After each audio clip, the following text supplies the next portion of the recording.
ഇന്ത്യയുടെ പരമോന്നത നീതിപീഠമായ സുപ്രീം കോടതിയുടെ 53ാം ചീഫ് ജസ്റ്റിസായി ജസ്റ്റിസ് സൂര്യകാന്ത് നിയമിക്കപ്പെടാൻ പോവുകയാണ്.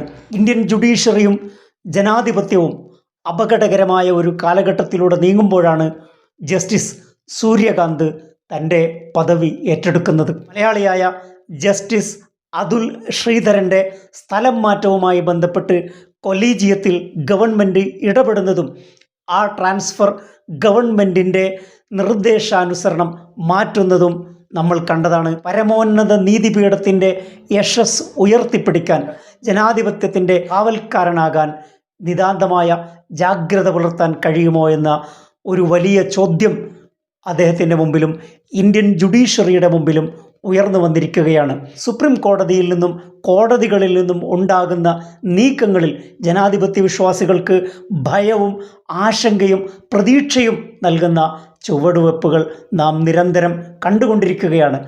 1962 ഹിസാറിൽ ജനിച്ച ജസ്റ്റിസ് സൂര്യകാന്ത് ഹരിയാനയിലെ ഹൈക്കോടതിയിലെ അഡ്വക്കേറ്റ് ജനറൽ ആവുകയും 2004 ഹരിയാന ഹൈക്കോടതിയിൽ എത്തുകയും ചെയ്തു.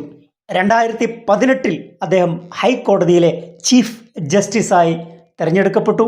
IPC ഇന്ത്യൻ ശിക്ഷാ നിയമത്തിലെ 124A പ്രമാദമായ ആ വകുപ്പ് ഭരണഘടനാ വിരുദ്ധമാണെന്ന് സമർത്ഥിക്കുന്ന ഹർജി പരിഗണിച്ച ബെഞ്ചിൽ ജസ്റ്റിസ് സൂര്യകാന്ത് ഉണ്ടായിരുന്നു.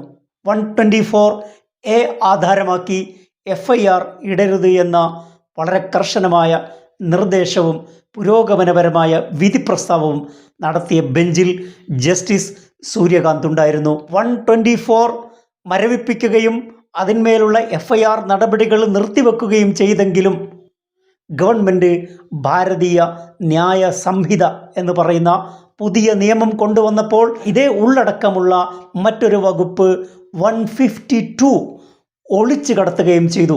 സുപ്രധാനമായ പല കേസുകളിലും തീരുമാനമെടുക്കാതെ അനന്തമായി ദീർഘകാലം നീട്ടിവെക്കുന്ന പ്രവണത സുപ്രീം കോടതിയിൽ നിന്ന് നാം കാണുന്നു.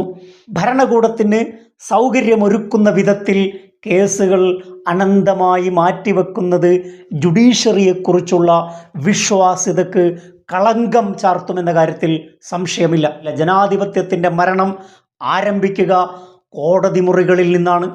ഭരണഘടനാപരമായ ധാർമ്മികത ഉയർത്തിപ്പിടിക്കാൻ, ഇന്ത്യൻ ജുഡീഷ്യറിയുടെ യശസ് ഉയർത്തിപ്പിടിക്കാൻ ജസ്റ്റിസ് സൂര്യകാന്തിന് സാധിക്കട്ടെ എന്ന് നമുക്ക് പ്രതീക്ഷിക്കാം. മറ്റൊരു വിഷയവുമായി അടുത്ത എപ്പിസോഡിൽ. Thank you for watching.